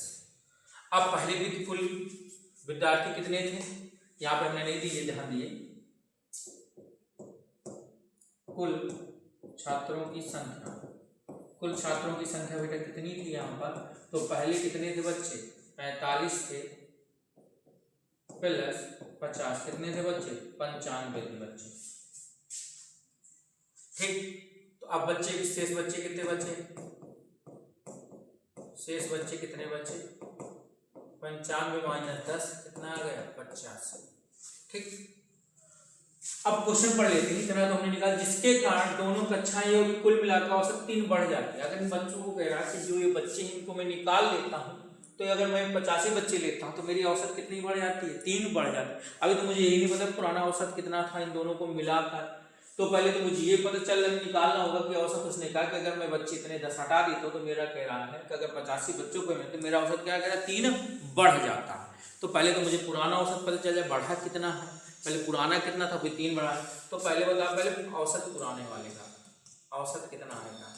अगर हम औसत बात कर रहे हैं, औसत होता है दोनों का औसत बताइए, तो अगर शेष बच्चों का औसत कितना हो जाएगा, कितना था यहाँ जोड़ा था हमने 85,500 रुपए, सॉरी 50,500 में 8,550 अंक अपॉन कितना हो जाएगा 95 हो जाएगा। अगर 95 हो जाए तो बताइए कितना आएगा इसका मान। 5 के पहाड़े से मैं देखता हूँ क्या आएगा क्या नहीं आएगा। अगर हम 5 के टेबल से दोनों को डिवाइड कर देता हूँ, 5 × 5 3 8, तो 5 × 5 होते कितना हो जाएगा 35 हो जाएगा। 5 17 10 बटे 19 आ जाएगा। 19 नहीं है 171, तो कितना आ जाएगा 90 आ जाएगा। तो औसत बेटा हमारे पास कितना आ चुका है 90 आएगा पुराने का। अब कह रहा शेष बच्चे का, तो नया औसत कितना हो जाएगा, नया औसत कह रहा जब बच्चे निकाले गए तो कह रहा था कि बढ़ जाते, कितने बढ़ जाते हैं, सवाल पे यहाँ का कितना बढ़ जाते हैं 3 बढ़ जाती हैं। ये तो भी मिलाकर औसत बढ़ कितना बढ़ जाती है, तब औसत कितना हो गया 93 हो गया। अब औसत मेरे पास बेटा 93 हो गया, तो पूछा क्या गया है हमसे, कह रहा हटाए गए अंकों का औसत ज्ञात करें। हमसे क्या कह रहा है कि हटाए गए, तो पहले तो मुझे ये तो पता चल जाए कि कितना हटाए गए अंक, तो पता चले मुझे कितने हैं। तो भैया मुझे बता पाए अब औसत कितना है 93 है और कितने बच्चे हैं 85 हैं, तो तो पहले मुझे यहाँ से निकल के आ जाए कि भैया हटाए गए बच्चों के अंक कितने प्राप्त हुए हैं। तो भैया मुझे हटाए हुए अंकों का यहाँ कितना 93 और यहाँ कितना है 85, यहाँ कितना 93, तो मुझे यहाँ तो मुझे क्या करना है, तो कुल अंक देखने हैं, कुल अंक हटाए कुल अंक,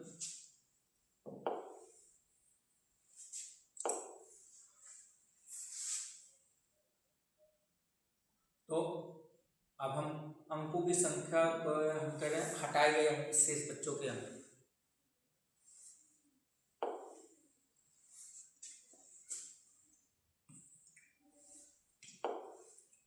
हटाए गए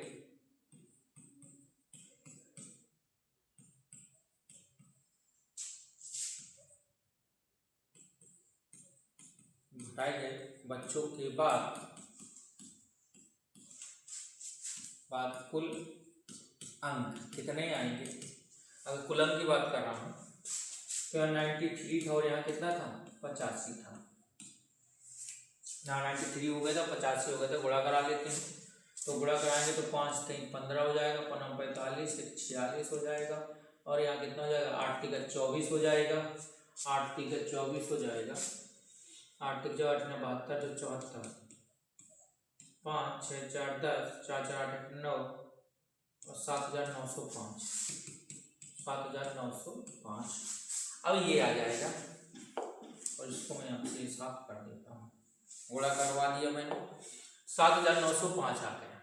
अब ये बताइए, मैं क्वेश्चन किस समय देखूंगा कि 7009 मतलब हटाए गए अंकों के बाद कुल अंक कितने आए, इतने आए, और पहले कितने आए थे, पहले आपके पास कितने आए थे 8550, तो अंतर कितने आए 10 बच्चे जब हटे, तो पहले जब टोटल बच्चे थे तो 8550 का अंक थे मेरे पास, कुल अंकों का दोनों मिला के अंकों की का योग क्या था, अंकों मिला कुल अंकों की संख्या कितनी थी 8550 थी। लेकिन अब कितना आ चुका है, अब जो हमारे 8550 अब कितना आ गई इतना, तो शेष की बात चल रही है, तो 8550 माइनस 705 10 बच्चों के अंक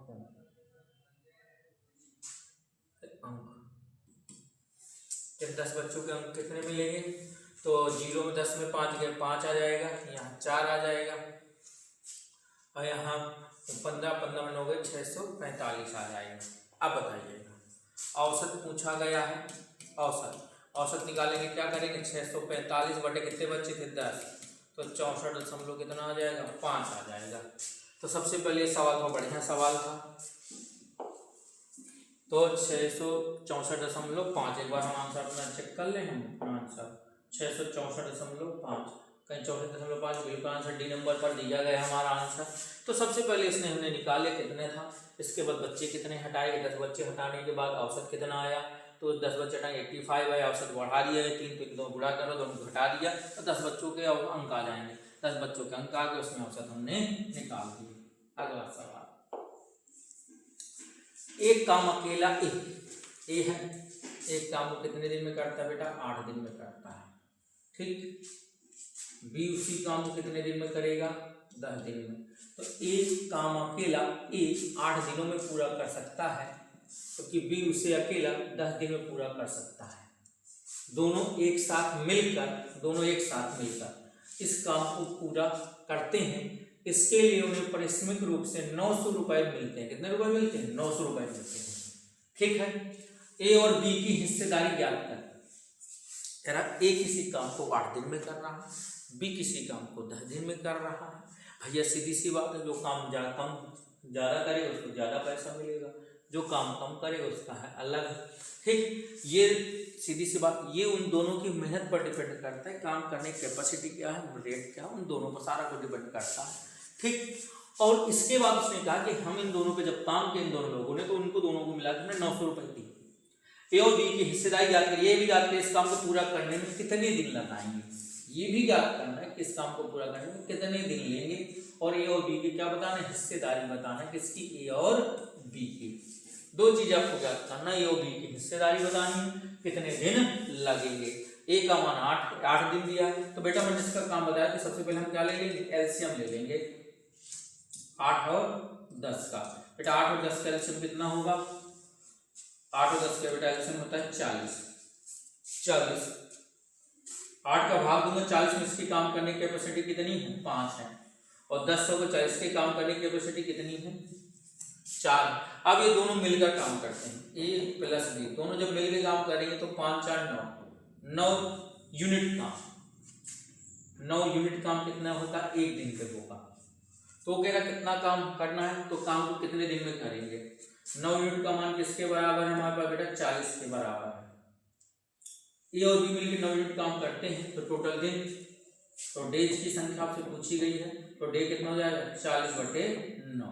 तो आपके डेज कितना निकल के आ जाएगा, 40/9 दिन में काम आपका कंप्लीट कर देंगे। अब 40/9 तो मुझे ए ऑप्शन में दिख रहा है, और डी ऑप्शन में तो बी और सी तो भैया बाहर हो गए। अब या तो ये होगा या तो ये होगा। अब मैंने कहा था जो भी परिश्रम होता है उनके कार्य करने की क्षमता पर होता है। अब मान लो कहने की बात कह दिया जाए कि कोई काम कम कर पा रहा है, वो 10 दिन ले रहा है, कोई काम ज़्यादा कर पा रहा है, तो भाई जितना ज़्यादा काम करेगा उतना ज़्यादा पैसा मिलेगा, उसकी क्षमता पे कम पैसा मिलता है। तो बताइए, तो क्षमता पे चल रहा है पहले ए के लिए परिश्रम, ए के लिए परिश्रम मिले कितना हो गया, 5, 5 + 4 कितना है, 900 है। कितना मान मिल जाएगा, 5/9 × 900, तो भैया ये 100 आएगा, 100 पंचे 500 रुपये हो जाएगा। बी के लिए कितना आ जाएगा, कैपेसिटी कितनी है, 4, 5 + 4 × 900 कितना हो जाएगा, 4 कितना हो गया, 9 × 900 कैंसिल आउट हो जाएंगे, 400 आ गए। तो कौन सा ऑप्शन है आपके पास, 500 400, 500 400 डी ऑप्शन पे लिखा हुआ है। तो आपको 500 रुपये 400 रुपये मिलेगा, और 40/9 के रूप में आपको मिलेगा 9 दिन में 20। कह रहे ए अकेला एक कार्य को 20 दिन में समाप्त कर सकता है। ए अकेला एक कार्य को 20 दिन में समाप्त कर सकता है, जबकि बी अकेला इस कार्य को 25 दिन में समाप्त कर सकता है।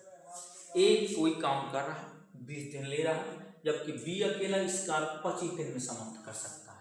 यदि दोनों मिलकर 5 दिन कार्य करें, तो फिर बी, दोनों कह रहा है कि एक अकेले काम 20 दिन करता है, बी उसी काम को 25 दिन में करता है।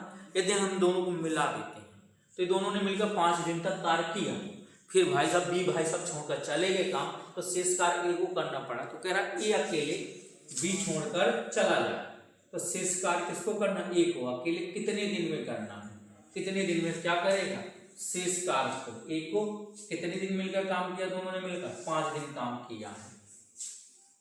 ठीक है, चलिए काम करते हैं। भैया हमने कहा ए अकेले काम कितने दिन में करता है, 20 दिन में, जबकि बी उसी काम कितने दिन में लेता है, 25 दिन में। अभी मैंने कहा कि इन दोनों को क्या निकालना होता है, हमें एलसीएम निकालना होता है 20 और 25 का। 20 और 25 का एलसीएम कितना होगा बताइए, 20 और 25 का एलसीएम 100 होता है। अब इनके कार्य करने की क्षमता क्या है, 20 पंचे 100 हो गई, 25 को 100 हो गई। अब भैया ये बताना हमारे पास कितना काम किया गया, 100 यूनिट काम है हमारे पास। कितना यूनिट काम है, 100 यूनिट काम। जब भैया ए और बी मिलकर एक दिन में 1 डे में कितना काम कर रहे हैं, इसकी बात कर रहा हूँ। तो ये 9 यूनिट काम कर रहे हैं, 1 डे में कितना काम कर रहे हैं, 9 यूनिट काम कर रहे हैं, 9 यूनिट काम कर रहे हैं। तो भैया 5 डेज में कितना काम करेंगे, ये 5 डेज की बात करें, 9 पंचे कितना होगा, 45 मिनट। कितना काम करेंगे, 45 मिनट। तो शेष काम कितना बचा,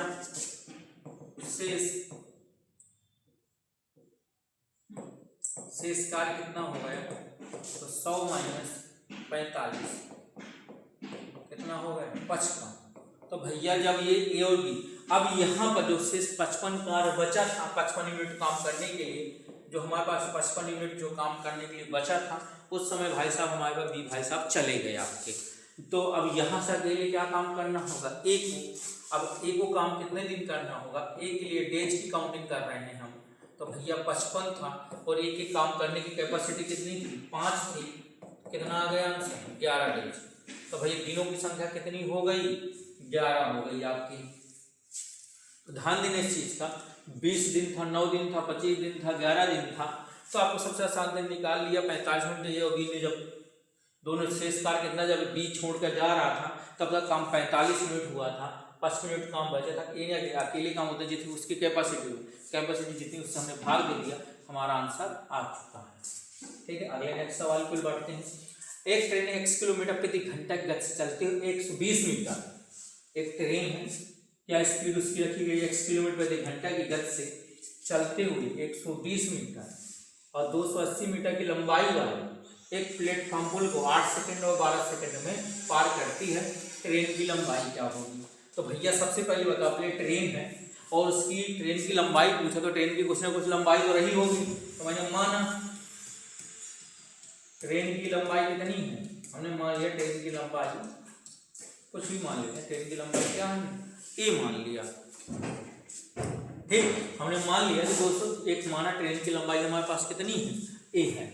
अगर ये ट्रेन की लंबाई है तो ये बताइए कितना स्पीड कितनी दी गई है, ट्रेन की स्पीड आपकी दी गई 1 किलोमीटर पर आवर। ठीक, और कह रहा है कि चलते हुए 120 मीटर की दूरी तय कर रहा है। तो भैया ये बताओ पहले दूरी क्या हो जाएगी भैया, पहले ट्रेन की जो लंबाई थी वो भी जुड़ जाएगी दूरी पे, तो कितनी हो जाएगी दूरी पहले के लिए, ट्रेन की दूरी जो हो जाएगी 120 प्लस 1, पहली दूरी।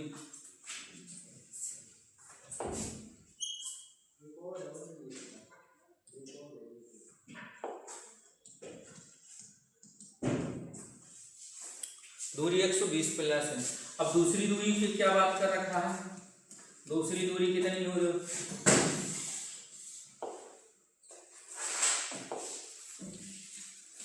दूसरी अगर दूरी की बात चल रही है तो दूसरी दूरी कितनी हो जाएगी, 280 मीटर बोला तो 280 प्लस ए हो जाएगी। सब कुछ आपको बता रखा है, तो आपसे पूछा गया कि ट्रेन की लंबाई क्या होगी, तो भैया ये बता दी स्पीड बराबर क्या होता है, स्पीड बराबर। तो इसके लिए जब डिस्टेंस है तो यहाँ स्पीड बराबर कितना हो जाएगा, डिस्टेंस अपॉन टाइम। तो हम पहले यहीं पर सॉल्व कर लेते हैं इसी का पहले पूरी कहानी को। ठीक, अब बताओ स्पीड बराबर क्या होता है, डिस्टेंस अपॉन टाइम। तो स्पीड कितनी थी x की, डिस्टेंस कितनी है आपको 120 प्लस 1 और टाइम कितना दिया गया आपको 8 सेकंड दिया गया है। ठीक, चलिए 8 सेकंड दिया गया है। अब स्पीड का हो गया x। अब दूसरे के लिए दूरी क्या दी गई है, अब दूरी आपको जो दी गई है, दूरी अब आपको दी गई है 280, तो 280 प्लस ए हो जाएगा। अब स्पीड क्या हो जाएगा, स्पीड बराबर डिस्टेंस अपॉन टाइम। स्पीड कितनी होती है, x ही थी दोनों, ट्रेन की स्पीड तो वही थी, तो अब बताइए डिस्टेंस कितना हो गया 280 प्लस ए अपॉन टाइम। टाइम कितना है आपके पास 12 सेकंड अब लग गया है। तो भैया दोनों की स्पीड सेम है तो दोनों बराबर कर लूंगा, तो 280 प्लस ए अपॉन 12 और 120 प्लस ए अपॉन 8 हो जाएगा।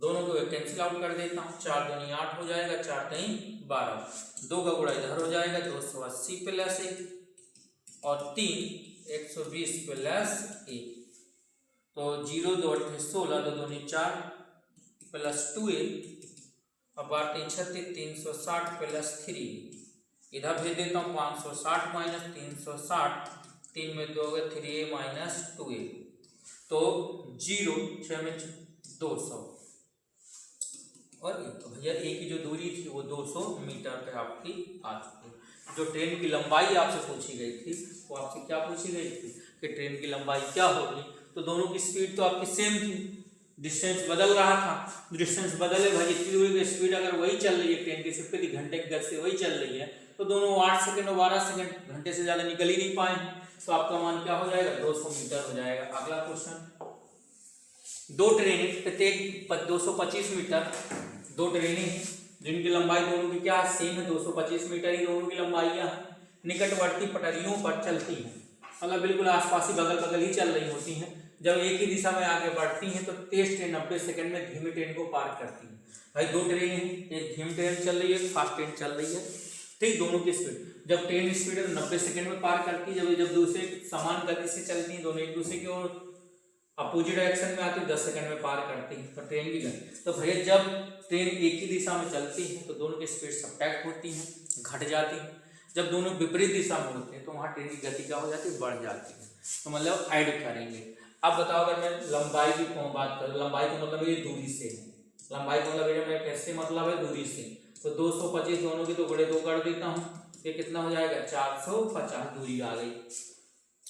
तो ये 200 दूरी मैंने मान लेता हूँ एक चीज को कि धीमी ट्रेन और जो धीमी ट्रेन है एक फास्ट तेज ट्रेन है, तेज ट्रेन की स्पीड, तेज ट्रेन की जो स्पीड है मैंने मान लेता हूँ, मैंने माना तेज ट्रेन की स्पीड जो है स्पीड x है और धीमी ट्रेन की स्पीड y। अब बताओ, हमने मान लिया दोनों की स्पीड, दूरी आपको पता ही चल चुकी है, तो जब वो एक ही दिशा में आगे बढ़ती तो तेज ट्रेन एक ही दिशा में, जब एक ही दिशा की बात करें दोनों को घटाया जाएगा, जब एक ही दिशा में दोनों घटाया जाएगा 90 सेकंड में दूरी कितनी है 450/90, तो x माइनस वाई बराबर कितना आ जाएगा अपना 45 हो गया। और जब एक दूसरे की तरफ आती, जब एक दूसरी तरफ आती जुड़ जाती है तो x प्लस वाई बराबर, जब जुड़ जाएंगे तो जुड़ेंगे तो कितने 10 सेकंड बाद, तो 445/10 जीरो हो जाएगा, x प्लस वाई बराबर कितना आ गया 45। अब इन दोनों के मान निकाला, मुझे क्या पूछा तेज ट्रेन, तेज ट्रेन के मैंने क्या मान रखे x, तो मुझे किसका मान चाहिए x का मान चाहिए। अगर मुझे x का मान चाहिए तो मैं ये समीकरण जो बना रखा है, ये दो समीकरण जो बने हैं इन दोनों को मैं जोड़ देता हूँ, x minus Y plus x प्लस Y 5 plus 45, Y Y cancel out हो जाएंगे 2x हो जाएगा, 45 5 कितना हो गया 50 हो जाएगा, कितना हो जाएगा 50 हो जाएगा, तो x का मान कितना आ गया 25 आ गया। अगर x का मान 25 आ गया, यहाँ लिखा है किलोमीटर प्रति घंटा में, तो किलोमीटर प्रति घंटा बदलने के लिए 25 गुणे कितना करते हैं 18/5 करते हैं, 5 से कितनी बार हो जाएगा 5 बार, 18 पंचे 90 किलोमीटर पर हावर्स आपका आंसर आ चुका है। तो आपकी जो स्पीड रही होगी ट्रेन की तो 90 किलोमीटर प्रति घंटे की स्पीड से वो चल रही थी आपकी ट्रेन। चलिए 23 और 24 के लिए निम्नलिखित में किस कारखाने में कार्यरत श्रमिकों की संख्या अधिकतम।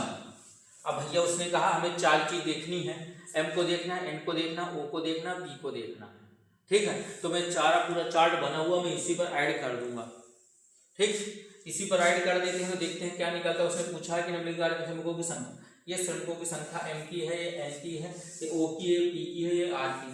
m का मान कर रहा है तो देखो ऐड करता हूँ m के लिए हम ऐड कर रहे हैं, तो यहाँ m के लिए ऐड 6 5 11 11 3 14 14 2 16 हासिल आगे 1 4 3 7 4 3 7 8 7 15 15 6 21 21 5 26 26 26 1 27, तो 5 6 5 11 3 14 2 16 हासिल लगे 1 और 4 1 4 1 5 3 8 8 16 16 6 22 5 27 हासिल लगे 2 2 और 1 3 4 5 6 7, इसको 776 आ गया।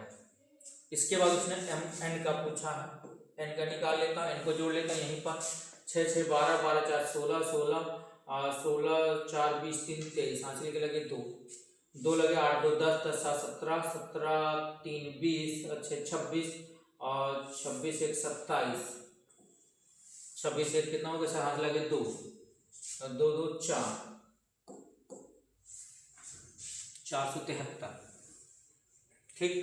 mn हो गया। ओ की बात कर रहा हूँ, ओ पे चलता हूँ, ओ पर ओ पे अगर मैं चल रहा हूँ ओ पे कितना मान आ जाएगा 2 4 2 6 6 5 11 11 8 19 8 5 13 17 2 19 हाथ लगे 1 2 और 1 3 3 3 3 6 2 8 8 1 9 9 2 11 हाथ लगा 1 1 1 2 2 3 4 5 6 6 19।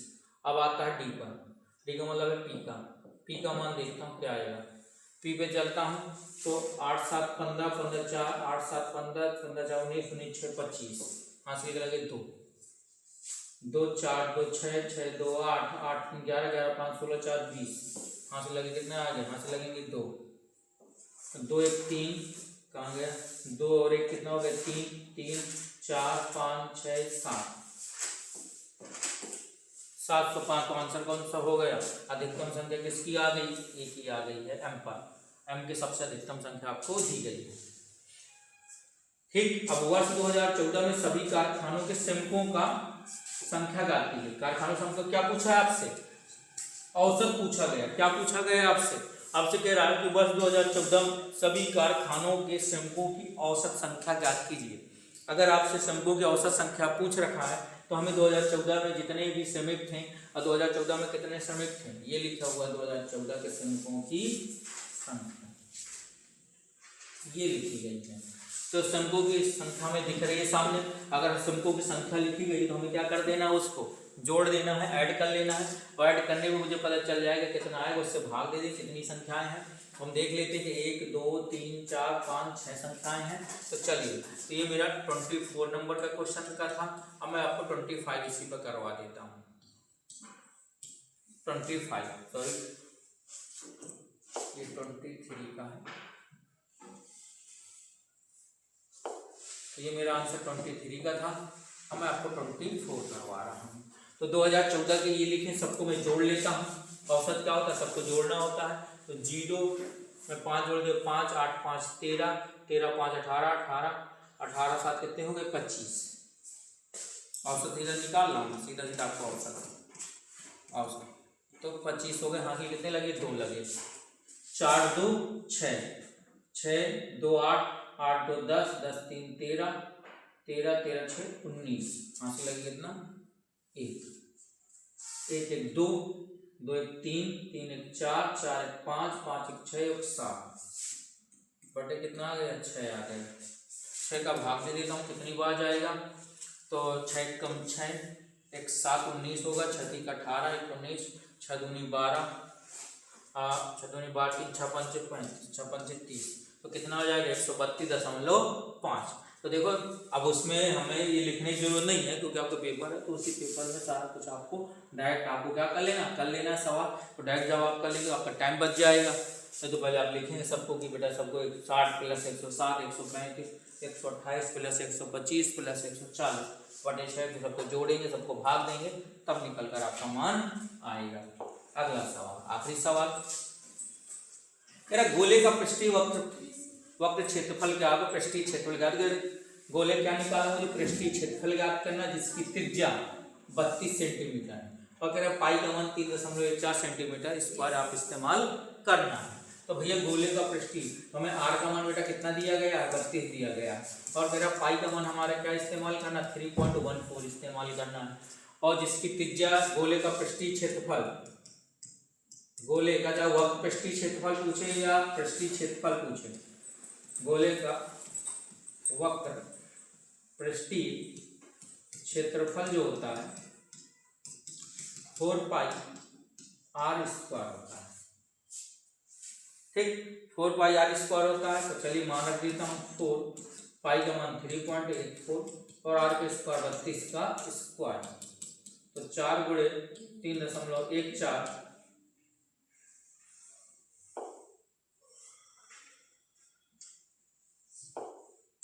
4 गुणे 3.14 गुणे 32।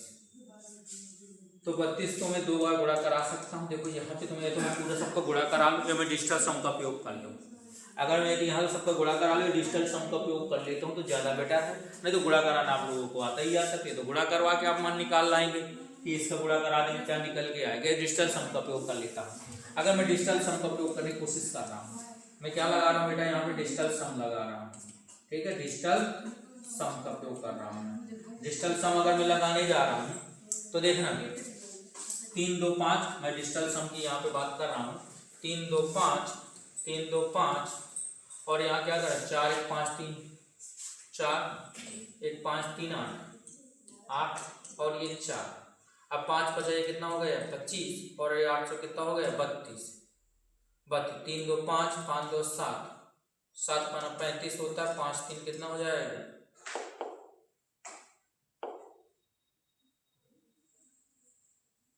कितना हो जाएगा 35 हो जाएगा। अब 35 हो जाएगा तो 5 3 कितना हो जाएगा मुझे 8।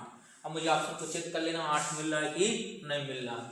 अगर मैं 8 की बात कर रहा हूँ यहाँ पर तो 4 4 8 9 9 6 15 15 4 4 8 8 1 9 6 15 15 7 22 22 24 1 25 यहाँ कितना आएगा 25 आएगा, और 2 + 5 कितना हो गया 7 हो गया, इसलिए मेरा ये वाला ऑप्शन बाहर हो गया। अब इसके पास आता हूँ, 4 4 8 9 9 6 15 15 5 20 2 22 23 हो गया, 2 + 3 कितना हो गया 5, इसलिए ये वाला भी ऑप्शन बाहर हो गया। मुझे इसके पास आता हूँ, 4 4 8 1 9 9 6 15 15 15 6 21 21 2 23 24 24 होगा, तो 2 + 4 कितना हो गया 6 होगा, तो ये भी बाहर। तो सिर्फ मेरा कौन सा बचा, सिर्फ सी ऑप्शन बचा। तो ये तो देखो 2 चॉइस थी, या तो मैं गुणा करवा दी था आपको सीधा सीधा, या तो ये गुणा करवा के आप मान निकाल लीजिए, या तो डिजिटल सम का प्रयोग कर लीजिए। 2 ही रास्ते थे। तो ये मैंने यहाँ पे डिजिटल सम सिखाने का भी उद्देश्य था कि डिजिटल सम भी आप लोग सीख सके। बहुत बड़े बड़े अगर मल्टीप्लाई है तो वहाँ पे कोशिश करते हैं डिजिटल सम का प्रयोग करें या यूनिट डिजिट का प्रयोग कर लें, उसके द्वारा आप आंसर निकाल सकते हैं। ठीक है, तो आज की क्लास यहीं तक रहेगी। 25 क्वेश्चन हमारे हो चुके हैं। कल फिर नेक्स्ट 25 क्वेश्चन के साथ आपको मिलेंगे। तो आप चैनल को सब्सक्राइब कर दीजिए, लाइक कर दीजिए, शेयर करिए, कमेंट करिए, और कल फिर 25 क्वेश्चन नए क्वेश्चनों के साथ मिलेंगे, जहाँ पे आपको बहुत अच्छे क्वेश्चन के साथ मिलते हैं। Okay, thank you.